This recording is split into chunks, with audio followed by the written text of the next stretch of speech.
প্রিয় অষ্টম শ্রেণীর শিক্ষার্থীরা, শুভেচ্ছা নিও।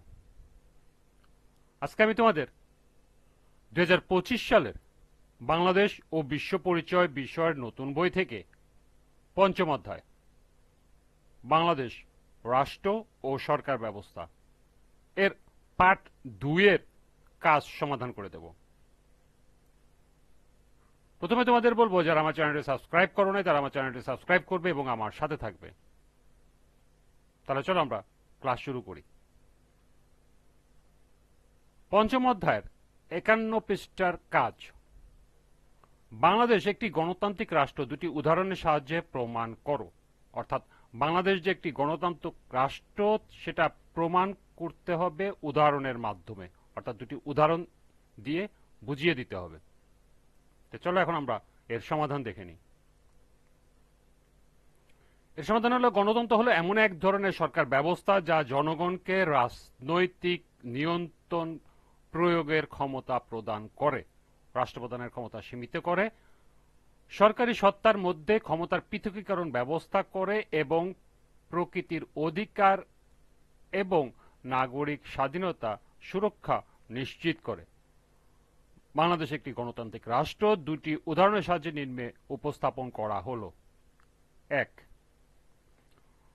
গণতান্ত্রিক রাষ্ট্রের অন্যতম বৈশিষ্ট্য হল জনগণ সর্বময় ক্ষমতার উৎস। গণতান্ত্রিক সরকার জনগণের সম্মতির উপর নির্ভরশীল, কারণ জনগণ নির্বাচনের মাধ্যমে সরকার গঠন বা পরিবর্তন করতে পারে।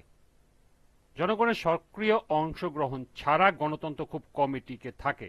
সুস্থ গণতন্ত্র জনগণকে তাদের রাজনৈতিক এবং নাগরিক প্রক্রিয়ায় অংশগ্রহণ করতে সক্ষম করে এবং উৎসাহিত করে।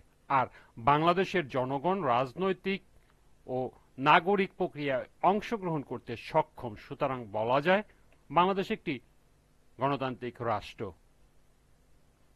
2 নম্বর, গণতান্ত্রিক রাষ্ট্রের অন্যতম আরেকটি বৈশিষ্ট্য হল সংসদীয় প্রথা তথা মন্ত্রিপরিষদ শাসিত সরকার ব্যবস্থা। যে সরকার ব্যবস্থায় শাসন বিভাগ ও আইন বিভাগের মধ্যে সম্পর্ক অত্যন্ত ঘনিষ্ঠ এবং শাসন বিভাগের স্থায়িত্ব কার্যকারিতা আইন বিভাগের উপর নির্ভরশীল, তাকে মন্ত্রী পরিষদ শাসিত সরকার বা সংসদীয় পদ্ধতির সরকার বলে।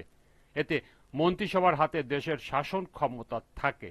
সাধারণ নির্বাচনে সংসদের সংখ্যাগরিষ্ঠ আসনে বিজয়ী দল মন্ত্রিসভা গঠন করে। বাংলাদেশের সরকার ব্যবস্থার নির্বাচনে সংসদের সংখ্যাগরিষ্ঠ আসনে বিজয়ী দল মন্ত্রিসভা গঠন করে, সুতরাং বলা যায় বাংলাদেশ একটি গণতান্ত্রিক রাষ্ট্র। এই ছিল এই কাজের সমাধান। আজকের ক্লাসটি এ পর্যন্তই। সবাইকে আবারও বলছি, যারা আমার চ্যানেলটি সাবস্ক্রাইব করো নাই তারা আমার চ্যানেলটি সাবস্ক্রাইব করবে এবং আমার সাথে থাকবে। সবাইকে পরবর্তী ক্লাস দেখার আমন্ত্রণ জানিয়ে আজকের মতো আমি এখানে বিদায় নিচ্ছি। আল্লাহ হাফেজ।